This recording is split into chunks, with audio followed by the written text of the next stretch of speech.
भी निकाला। एलिंफोनो स्क्वाड की शुरुआत भले ही अच्छी हुई, लेकिन पोजीशन पॉइंट शायद ना मिले उनको।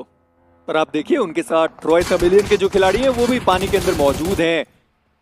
पर रेवेनेंट एक्सपार्क वर्सेस हीरो एक्सट्रीम गॉडलाइक, कौन नहीं देखना चाहता ये फाइट। रेवेनेंट एक्सपार्क उनके पास 4 फिनिशेस और वहीं पर हीरो एक्सट्रीम गॉडलाइक वो 3 फिनिशेस के साथ है। पर माफिया उन्होंने इन्फर्नो को देख लिया, इन्फर्नो वहां पर डाउन किए गए। एडमिनो वो सारंग का शिकार हो गए, सारंग कहीं और। जी हाँ, वो ऊपर चढ़कर बैठा हुआ खिलाड़ी, उन्होंने एडमिनो को देखा।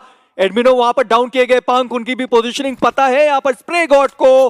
पर इसी बीच इन्फर्नो वो एलिमिनेट हुए। पीएमडब्ल्यू आईजीएल उनका एलिमिनेशन हुआ। हीरो एक्सट्रीम गॉडलाइक सामने बड़ी चुनौती, वो चैंपियन खिलाड़ी सामने मौजूद है और देखना यह है कि अब ये ब्रिज किस तरीके से हीरो एक्सट्रीम गॉडलाइक वो क्रॉस करने वाली है। और बहुत बड़ा स्प्लिट है अगर आप देखें। रेवेनेंट एक्सपार्क का रास्ता आसान नहीं है, बट अभी के लिए तो जोन के अंदर पहुंच चुकी है हीरो एक्सट्रीम गॉडलाइक। लेकिन उनके सामने अब नेड्स की चुनौती है। बाउंस करके नेड्स आ भी रहे हैं, लेकिन कनेक्शन अभी तक मिला नहीं। दूसरी तरफ ट्रॉय थमिलियन, कुछ अलग ही लेवल का प्रदर्शन हमने देखा उनकी तरफ से, बट यहीं तक था इस पहले मुकाबले का सफर। 7 फिनिशेस के साथ उनका भी अंत हुआ है। बट सारंग, जब भी ऑफिशियल टूर्नामेंट की हम बात करते हैं मेजी, ये प्लेयर हमेशा शाइन करता है। He is mister dependable for his team. But यहाँ पे जो सिंप की पोजीशन है वो शायद गेम बदल दे, लेकिन अभी भी हीरो एक्सट्रीम गॉडलाइक के प्लेयर्स जोन के बिल्कुल एज पे हैं।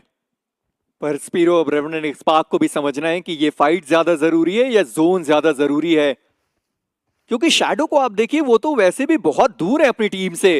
हालांकि अब वो दूसरी दिशा में जा सकते हैं, जहां से एक बार के लिए हीरो एक्सट्रीम गॉडलाइक कोशिश करे कि चलिए ठीक है, इस फाइट से डिसएंगेज करते हैं और दूसरी दिशा में जाने की कोशिश करते हैं। पर सिम्प, लगता तो है कि उन्होंने किसी खिलाड़ी को देखा है, पर जोकर, और अगर उन्हें अंदाजा हुआ नहीं कि सामने सिम्प मौजूद है। फाइनली, जी नहीं, सिम्प को उन्होंने देखा नहीं है, पर जोकर, फाइनली सिम्प का वहां से शॉट्स आए, जोकर को डैमेज पड़ा है। वो सामने से आता हुआ ग्रेनेड पर पंक, इसी बीच स्प्रे गॉड के द्वारा डाउन किए गए जॉनथन का वो ग्रेनेड, जोकर डाउन हुए। स्प्रे गॉड, उनकी भी पोजीशनिंग वहां पर रिवील्ड है। जॉनथन, एक शानदार ग्रेनेड, जोकर वो भी एलिमिनेट हुए। स्प्रे गॉड, उनका भी एलिमिनेशन होगा। यानी रेवेनेंट एक्सपार्क अब बसती है मात्र अपने 2 खिलाड़ियों के साथ। हर बार हमने अलग अलग कहानियों को बनते हुए देखा है, और जॉनथन, इस प्लेयर के हाथ में नेड हमेशा खतरनाक होते हैं। एक कमाल की बात अब हमारे सामने आन पड़ी है। जॉनथन, एक और नेड इस खिलाड़ी के हाथ में, और सामने सारंग अपने आप को हील करते हुए।